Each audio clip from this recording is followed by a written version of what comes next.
Advertencia: este material es solo audio. Pueden escucharlo mientras hacen cualquier otra cosa.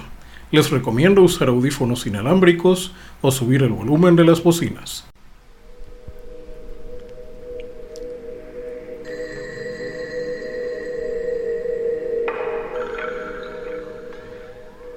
Modo protegido. El podcast de un autoproclamado programador de videojuegos.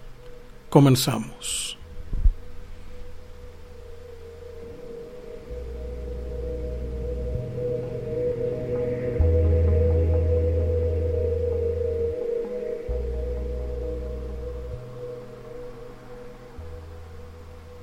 ¿Qué dijeron? ¿A este ya lo mató la industria por exponerle al mundo su modus operandi y arruinar sus finanzas? Claro que no. ¿Qué podrían hacerme? ¿No darme trabajo en sus empresas patito? ¿O tal vez negarme a dar clases en alguna escuela de mejiblancos que creen que porque estudiaron una carrera de animación o videojuegos ya les van a pagar 50,000 horas anuales de inicio?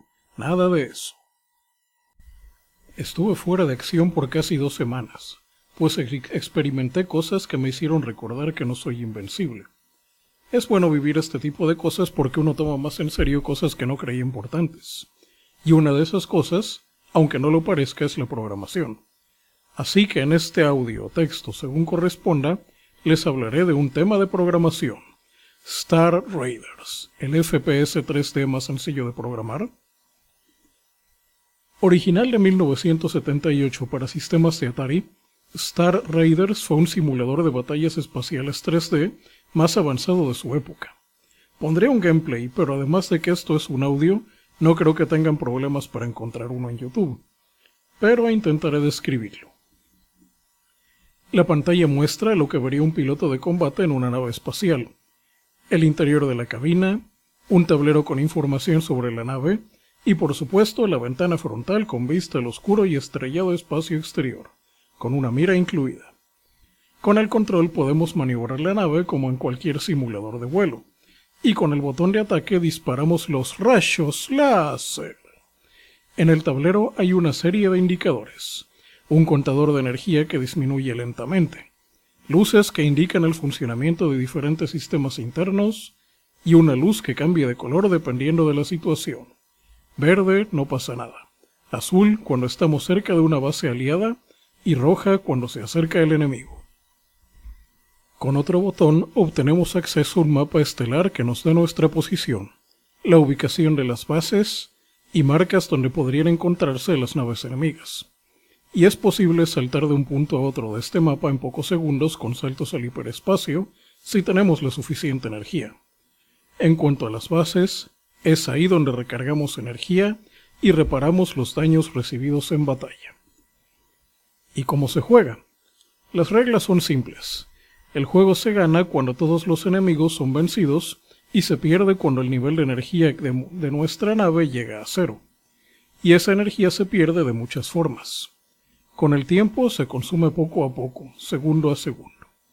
Cada que disparamos los rayos láser, se pierden unas cuantas más por cada tiro. Los saltos al hiperespacio consumen una cantidad mayor, y por supuesto también se consume cuando los escudos deflectores nos protegen de los disparos. Pero aún hay más. Para hacer el juego más emocionante, nuestra nave puede recibir daños en sus sistemas. Si dañan los cañones láser, quedamos indefensos. Perder el generador de escudos deflectores hace que los impactos bajen más energía. También puede dañarse el motor de salto hiperespacial y evitar que escapemos. O si destruyen el radar, no tendremos información sobre la posición de las naves enemigas. Por cierto, nuestras bases también pueden ser destruidas por el enemigo, si éste se acerca y no llegamos a tiempo para evitarlo. En sí, eso es Star Raiders. Si bien ha habido muchas versiones de este concepto en estos 40 años, la idea es la misma. Pero no estoy aquí para hablarles de juegos antiguos, sino a discutir cómo podemos programar un Star Raiders. Así que consideren este audio parte de la serie, tu consola de videojuegos es una computadora. ¿Pero Star Raiders es tan simple? Pues sí, es tan simple que un programador con un mínimo conocimiento de matemáticas podría hacerlo solo. Ya con que se trata de un juego 3D en toda regla, Tiene muy pocos y muy sencillos modelos 3D.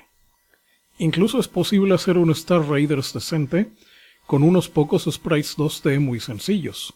Sin exagerar, si pueden pintar puntos en la pantalla y dibujar líneas rectas o sprites, pueden hacer un Star Raiders en completo 3D.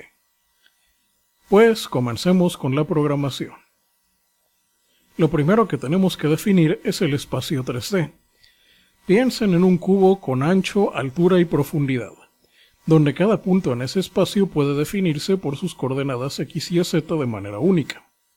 Les recomiendo, si no saben de lo que hablo, que lean la serie Introducción a la Programación Gráfica 3D en mi página de ensamblador, aunque no creo que tengan que leer más allá de las ecuaciones de proyección en perspectiva. Dejaré un enlace en la descripción. Y bien, una cosa en Star Raiders es que el espacio no es un cubo simétrico. Más bien es como una caja de pizza, de grandes dimensiones en lo horizontal pero poca profundidad. Así que podemos limitar este espacio a 8000 unidades en los ejes X y Z, mientras que en el eje Y nos bastan 1000. La razón por la que el espacio es tan plano es para poder mostrarlo sin problemas en la pantalla del mapa estelar, aunque nada les impide aumentar la Y y proyectar su propio mapa estelar en 3D si así lo quieren. Entonces, el espacio se divide en 64 cubos de 1000 unidades por lado. Estas divisiones son básicas para cuando programemos el mapa estelar y para detección de las cosas en el espacio. Por ahora basta con que nos quedemos con esos valores. Poco antes de terminar les diré una pequeña optimización sobre esto. Pero ahora hay que definir dónde ponemos el origen. Si ya leyeron la introducción a la programación gráfica 3D que les dejé en la descripción, saben que hay una coordenada 000 que indica el origen o centro del espacio. Si definimos un sistema de coordenadas de mano derecha con Y hacia arriba y origen en el centro, entonces las coordenadas irán de menos 4000 a 4000 en X y Z y de menos 500 a 500 en Y. Aunque para el jugador sería más intuitivo colocar el origen en una esquina para tener solo coordenadas positivas. Si deciden hacer esto último, van a tener que mantener dos sistemas de coordenadas: el sistema de coordenadas espaciales y el sistema de coordenadas de mapa estelar, aparte del sistema de coordenadas de visión, que veremos brevemente al final. Pueden convertir puntos de uno a otro con una sencilla suma o matriz de traslación, que en realidad es lo mismo, pues recuerden que el lugar donde está el origen es importante para las rotaciones. Otra cosa que debemos decidir es qué hacer con los límites de ese espacio. En muchos juegos basados en Star Raiders, se hace una especie de que termina donde empieza. Esto significa que si salen por un lado del espacio van a reaparecer del lado opuesto. Esto pasa porque las variables cuando pasan a su límite máximo vuelven a iniciar desde cero, lo que de paso nos lleva a la hipótesis de el universo en forma de rosquilla mencionada en Los Simpson. Esto puede hacerse con cualquiera de los ejes coordenados, pero muchos ponen una barrera en el eje Y o eje vertical. Esto es tan sencillo como probar el valor de la variable de altura y si sale de cierto rango, reescribir el valor anterior. También podríamos cerrar por completo el espacio y obligar al jugador a darse la vuelta a topar con una pared invisible, aunque esto sería poco creíble en el espacio. A la hora de programar, vamos a necesitar dos valores enteros para definir los límites máximos y mínimos en cada eje, o sea, 6 enteros. ¿Por qué? ¿Pensaban que necesitaríamos un array 3D? Eso ocuparía, si fuera un array de bytes, 64 GB en RAM. Obvio, las computadoras de Atari de hace 40 años no tenían toda esa memoria. Ahora sigamos con la nave del jugador. ¿Qué información necesitamos para poder movernos por el espacio? Pues necesitamos saber 3 cosas. La primera es saber en qué punto del espacio se encuentra, y para eso necesitamos sus coordenadas X y Z. La segunda es saber hacia dónde está apuntando, y la última tal vez les sorprenda a más de uno, para dónde queda arriba. Esto puede sonar tonto, pero piensen que si solo tuviéramos la posición de la nave y la dirección en la que está apuntando, Podríamos rotarla como un tornillo y esos dos datos seguirían siendo válidos.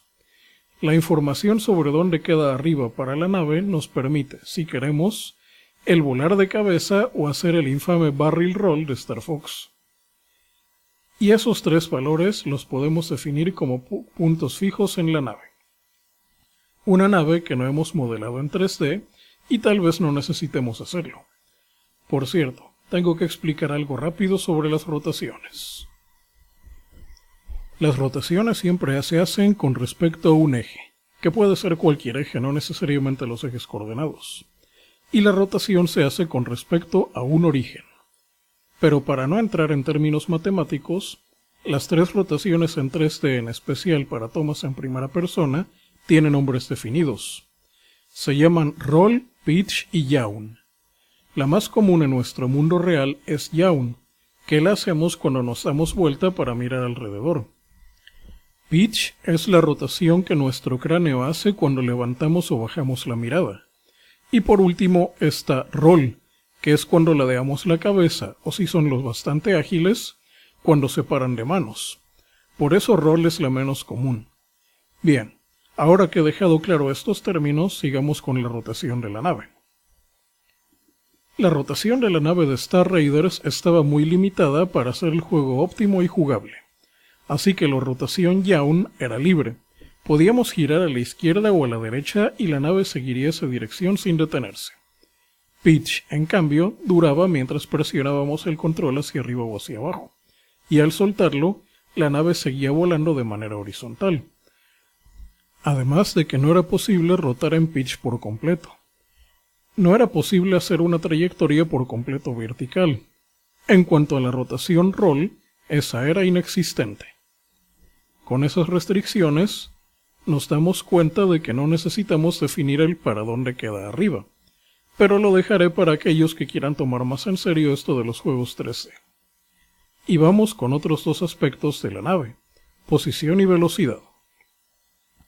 Necesitamos saber en qué punto de nuestro espacio en forma de caja de pizza se encuentra la nave del jugador. Para esto bastan sus coordenadas espaciales X, Y, Z. Así que las declaramos en la sección de variables. También necesitamos saber hacia dónde se dirige la nave. Eso es otro tema. En el Star Raiders original, el jugador no podía variar la velocidad ni detenerse. Viajaba siempre hacia el frente a velocidad constante. Para programar algo así, basta con hacer un vector 3D que siempre tenga la misma magnitud, sin importar cuáles sean sus componentes. Dicho en lenguaje normie, una flecha que siempre mida lo mismo sin importar para dónde la apuntemos. Pero ¿cómo programamos eso? Para la computadora, un vector 3D es lo mismo que un punto en el espacio. 3 números. Pero no cualquier trío de números nos sirve. La suma de los cuadrados de esos 3 números siempre debe de darnos un mismo valor, igual al cuadrado de la velocidad. ¡Uy, qué miedo, matemáticas! Desconozco cómo programaron el primer Star Raiders, pero conozco un método para implementar un sistema de dirección vectorial sin necesidad de instrucciones matemáticas complicadas. Se llama Lookup Table o tabla precalculada. La idea de la Lookup Table era de la época en la que se contrataba gente que no sabía matemáticas para atender una tienda. Podía recordar cuánto valía un producto, pero si le decían quiero 10 de estos productos no podían hacer el cálculo. Entonces ponían un letrero en la parte de arriba que decía un artículo de estos cuesta tanto, 2 artículos tanto otro, 3 tanto otro. Entonces el empleado no necesitaba multiplicar y simplemente miraba para arriba y veía el renglón de cuántos artículos eran y ya le daba la respuesta, sin necesidad de hacer cálculos. Es la misma idea que funciona tras las tablas precalculadas que voy a explicar. ¿Y en qué consiste? Consiste en hacer 3 arrays con los valores de esos componentes. Un array es un arreglo para los que no aprendieron a programar por cuenta propia. El índice de esos arrays es igual al ángulo, entre comillas, en que apunta la nave. De nuevo les recomiendo repasar la entrada sobre la programación gráfica 3D de la descripción, sobre todo la de la rotación. Para hacer más eficiente la rotación, se divide la circunferencia no en 360 grados, sino en 256. Aunque cualquier otra potencia de 2 menor a 256 nos vale si no necesitamos tanta precisión en los giros. De ese modo, al presionar el control a la izquierda o a la derecha, solo tenemos que ir sumando o restando ese valor, y para no salirnos del rango entre 0 y 255, usamos una máscara AND con 255. Así nos ahorramos los ifs. Estos tres valores serán nuestro vector velocidad en cada unidad de tiempo determinada, que iremos sumando estos valores a la posición de la nave.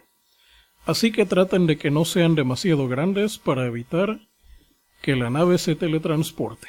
Todavía no llegamos al salto hiperespacial. El cambio de altura no lo tenemos que hacer tan preciso, pues al presionar hacia arriba o hacia abajo, la nave se inclinará y regresará a su trayectoria horizontal al soltar el control. Incluso podemos sumar o restar una constante al componente vertical de la velocidad. Esto hará que ésta cambie, pero es más sencillo que programar un movimiento 3D realista y el jugador no lo va a notar. Pues bien, con lo que llevamos podríamos imprimir en pantalla estos valores y ver cómo estos cambian conforme presionamos el control. Incluso podemos incluir la condición de que los valores no se salgan de la altura límite.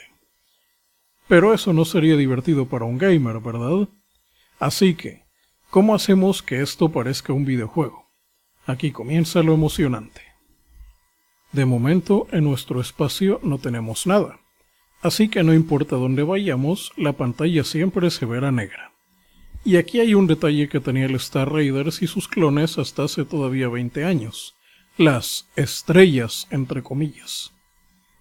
Para dar sensación de movimiento, los antiguos simuladores de combate espaciales tenían estrellas, entre comillas, que pasaban junto a la nave cual luces a la orilla de la carretera. Esto, por supuesto, es físicamente imposible, y no voy a entrar en física relativista para explicar por qué. Solo diré que las estrellas están demasiado retiradas unas de otras, como para que un humano las vea pasar como luces a la orilla del camino. Sin embargo, eso se veía bien. Los modernos videojuegos ambientados en el espacio no cuentan con esas pseudoestrellas, y en sitios abiertos no transmiten esa misma sensación de velocidad. En cambio, presentan a lo lejos una imagen fija del espacio, que para lo único que sirve es para saber si estamos dando vuelta. Entonces, para dar sensación de velocidad y profundidad, en un espacio casi por completo vacío, implementaremos esas pseudoestrellas. Si quieren justificar su existencia, piensan que son fragmentos de meteorito o cualquier otra cosa pequeña pero visible que pueda encontrarse en el espacio. ¿Y cómo programamos estas pseudoestrellas? Pues las generamos en tiempo real alrededor de la nave.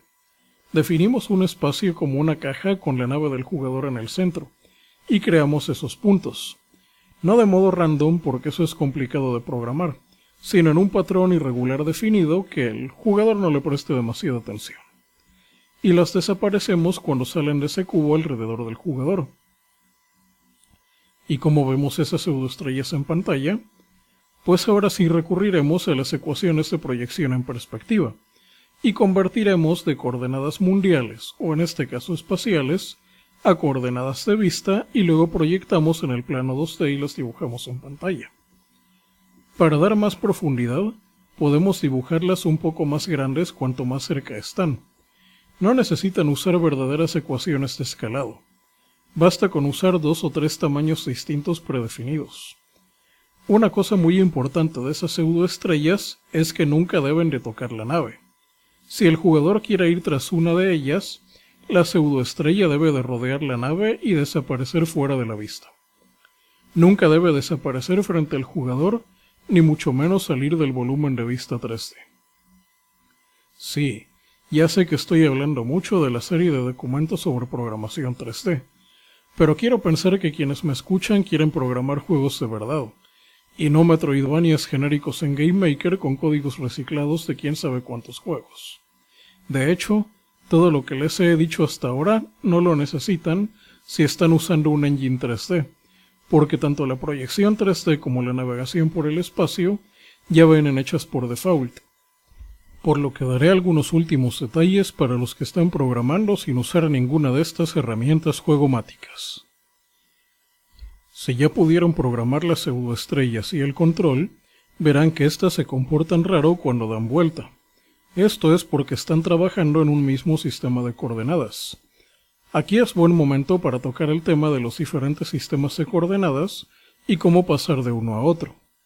Los tres sistemas de coordenadas que necesitamos son coordenadas espaciales, que son las que hemos estado usando hasta ahora, coordenadas de vista, que son con respecto a la nave, y más bien a lo que ve el piloto de la nave, y coordenadas de pantalla, que son las que usamos para dibujar en pantalla lo que ocurre en el espacio. Sí, hay matrices de transformación para esto, pero como Star Raiders es un juego muy sencillo de programar, todas las transformaciones de coordenadas del espacio y coordenadas de vista se reducen a una mera traslación de puntos. Y eso en programación no son más que 3 sumas por cada elemento del juego. Y en el caso de objetos muy cercanos, también un par de multiplicaciones para que las rotaciones se vean reales. Lo bueno es que no necesitan recortar modelos 3D complejos contra los límites de volumen de vista, porque en Star Raiders todas las entidades son puntos y si algo está demasiado cerca de los límites del volumen de vista, basta con desaparecerlo. Aunque también debemos evitar que las naves enemigas o las bases se acerquen demasiado. Es más, en algunas versiones se usa un solo sprite o 3 iguales de diferente tamaño para las naves. Así se da la impresión de que éstas siempre apuntan sus armas hacia el jugador. Las bases las diseñan de la misma manera, casi siempre redondas o muy simétricas, para que se vean igual desde cualquier lado. Ahora vamos con la batalla. Para programar las naves enemigas tenemos que definir variables como su posición y vector de dirección. ¿Y cómo programamos su vuelo? No hace falta. Basta con guardar su posición en el espacio y cambiarla de vez en cuando para dar la impresión de que los pilotos enemigos van de un lado a otro. Y eso se hace escribiendo 3 variables. Cuando alguno de estos puntos se acerca al jugador, podemos iniciar el modo de combate donde las naves enemigas persiguen al jugador y le disparan. Para esto, basta con restarle a la coordenada del jugador la coordenada de la nave extraterrestre, y obtendremos un vector que nos indica hacia dónde hay que disparar, y le damos ese vector al disparo del enemigo. No se preocupen por la longitud del vector, pues los disparos son tan rápidos que básicamente toma el mismo tiempo de recorrer distancias sin importar qué tan lejos estén. Eso es algo que el gamer no se fija demasiado, y menos con tan poca precisión. Para hacer la pelea más emocionante, podemos hacer que el alien evite quedar de frente al jugador por mucho tiempo, pero no mucho, porque no queremos enemigos invencibles. El disparo del jugador toma en cuenta el vector de dirección para calcular la trayectoria de tiro, que como dije solo son 3 números, pues todas las armas apuntan al frente. Si queremos un rayo láser realista, basta con hacerlo instantáneo y comprobar si el blanco está en la trayectoria para registrar el daño. Si queremos otro tipo de ataque más lento, como un torpedo de fotones, el cálculo se hace igual que el de los disparos enemigos. Para registrar los disparos, basta con comprobar si el tiro está a menos de cierta distancia de la coordenada que define el objetivo. Pero no se trata de naves infinitamente pequeñas. Por cierto, cuando digo distancia, no me estoy refiriendo esta vez a hacer el cálculo pitagórico. Pues el Star Raiders original, obviamente, esas computadoras de Atari no podían hacer cálculos de raíces cuadradas que utiliza el teorema de Pitágoras. Así que el cálculo de los impactos era basado en cuadros alrededor. Dependiendo de qué tan cerca del centro del cuadro era qué tanto daño recibían las naves. Y si quedaba muy lejos, el daño tal no se daba. Sigamos. Si no queremos que el enemigo reviente el primer disparo, podemos darle una cierta cantidad de puntos de vida. Y eso es tan sencillo como agregar otra variable, o más bien 2. Una con la máxima cantidad de vida según el tipo de nave, y otra con la vida actual. El resto es disminuir esa vida al registrar cada impacto, y desaparecerla cuando ese valor llegue a 0.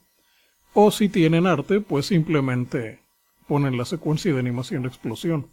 aunque un montón de puntos dispersos es más que suficiente para un Star Raiders. Para las bases, usamos un sistema similar al de los disparos. Alrededor del centro de la base, marcados por sus coordenadas X y Z, hay una zona en que la nave tiene que entrar para orbitar en torno a la base. Recuerden que no debemos acercarnos demasiado a ningún objeto porque no podemos recortar modelos grandes. Nota interesante. En el original Star Raiders, el no aterrizar en la base lo explicaban de manera ingeniosa. Las bases esperaban que el jugador se pusiera en órbita y luego le mandaban un robot que hacía las reparaciones y recargaba el combustible. Eso puede ser tan sencillo como congelar la acción y mostrar un texto del tipo daño reparado y energía recargada. O sí podemos dibujar el robot y hacerlo desaparecer por un lado de la pantalla como las pseudoestrellas. El cálculo de daño no debería de ser tan difícil. Si se registra un impacto enemigo, se resta una cierta cantidad de la variable de energía. Pero si queremos daños repentinos a los diferentes sistemas de la nave, hacemos lo siguiente. Primero tenemos que definir qué tan probable sea tener un daño a los sistemas. Digamos que la probabilidad de esto sea de 1 de cada 8 tiros. Aquí es donde se imaginan que diré que usen alguna función del tipo random para calcular eso, pero les diré un modo más fácil. Pues programar una función random que cumpla con los criterios matemáticos oficiales no es para nada eficiente, ni cualquiera lo hace.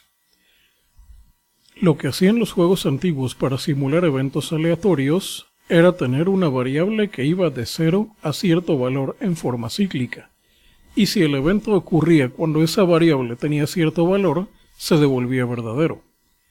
Utilizaban mucho el contador de tiempo en algunos juegos, por ejemplo. Entonces, aquí tenemos una variable que vaya de 0 a 7 y que incrementa en cada ciclo del game loop.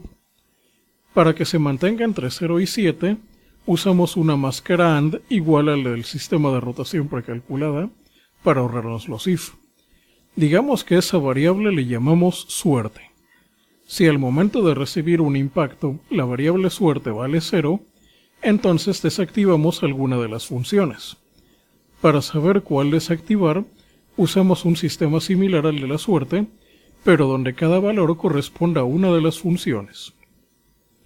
Así el jugador nunca sabrá cuándo llegará el tiro que lo dejará indefenso o varado en el espacio. Para desactivar alguna función, basta una variable booleana y un salto condicional. No creo que tenga que explicar eso mucho. Por último, tenemos el mapa estelar y los saltos al hiperespacio. ¿Cómo representamos todo el espacio en guerra en una subpantalla fácil de entender?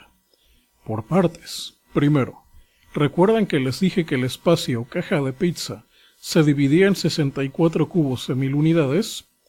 Pues hacemos una cuadrícula de 8 por 8 y luego dividimos entre 1000 las coordenadas X y Z de todos los elementos, y esto nos dirá en cuál de estos cuadros se encuentra el objeto. Podemos representar las bases con sprites o símbolos sencillos que ocupen casi todo el cuadro, y las naves enemigas como puntos en esos cuadros. La posición del jugador la podemos representar con un triángulo o flecha que indique hacia dónde se dirige. Esto nos permite representar situaciones en las que las bases o el jugador están rodeados por los extraterrestres. Y hablando de bases rodeadas por extraterrestres, para programar los ataques a nuestras bases hacemos lo siguiente.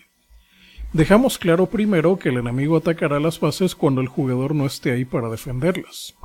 Si el jugador se acerca, los aliens dejarán de atacar la base e irán tras el jugador.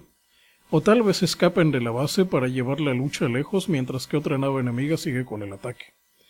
Como sea, si la base es rodeada, usamos el mismo sistema de ruleta binaria de la suerte para saber cuándo un tiro enemigo impacta en la base. Le asignamos a la base sus puntos de vida y la destruimos cuando esos puntos llegan a 0. Por supuesto, el jugador recibe una llamada de auxilio cuando una base está bajo ataque. Ahora expliquemos los saltos hiperespaciales.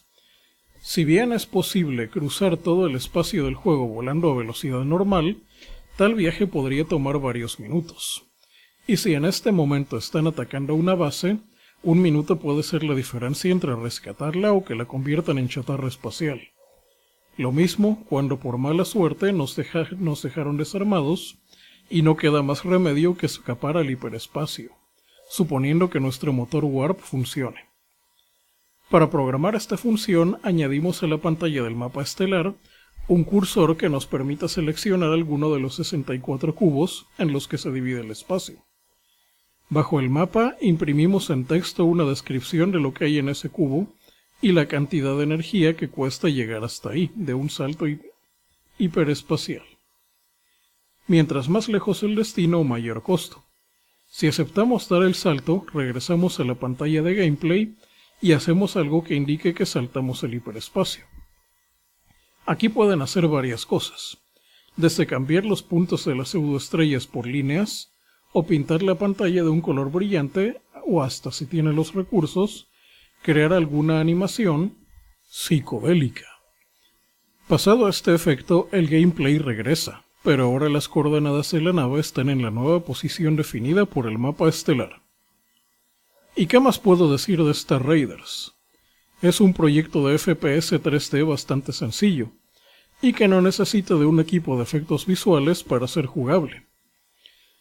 Si quieren pueden mejorarlo poco a poco, primero incluyendo auténticos modelos 3D, primero con estructura de alambre y luego con iluminación y texturas, aunque para esto necesitarían aplicar algoritmos 3D más elaborados, como los de recorte de sólidos y propiedades de materiales. Por cierto, una optimización que se me estaba olvidando pasarles y que no había notado previamente. Para poder dividir el espacio en los cubos de los subespacios, hay una manera mucho más rápida y eficiente que dividir todo entre 1000. Para empezar, las computadoras antiguas no eran buenas dividiendo, o si dividían era bastante poco eficiente. Incluso muchos estudiantes de ensamblador batallan bastante para hacer una sencilla división de 2 enteros, siendo de que ya hay una instrucción que lo hace. Una manera más rápida para optimizar la conversión de coordenadas espaciales al mapa estelar es, en lugar de dividir el espacio en segmentos de miles, los dividimos entre 1024. De este modo, en lugar de medir 8000 por 8000, mediría 8192 por 8192 por 1024 de altura. ¿Qué tiene esto de especial? Pues que en lugar de dividir por 1000, simplemente necesitamos recorrer los valores enteros de las coordenadas 10 bits hacia la derecha. Esto es lo mismo que dividir por 1024 y es mucho más controlable y eficiente en computadoras antiguas o para no complicarse demasiado con las matemáticas. Bueno, ahora sigo con el archivo original. ¿Dónde me quedé? Ah, sí, iba a trolear. Bueno, después de todo esto, tal vez recurran a algún engine y se bajen los modelos de las naves de alguna Asset Store. Aunque para hacer algo así no necesitaban más que la parte donde expliqué cómo se jugaba. Como sea, que este audio les sirva a aquellos que quieran hacer juegos 3D y les dé una idea de lo que es hacer uno de estos juegos. Tal vez más adelante hable de cómo programar otro tipo de juegos. Y si preguntan que por qué no les doy uno ya hecho, les recuerdo que hacer juegos es mucho más que programar. Ahora los dejo porque mi contador de energía ya está muy bajo y debo de regresar a la base. Si es que todavía existe una base a la cual pueda regresar. Fin de la transmisión.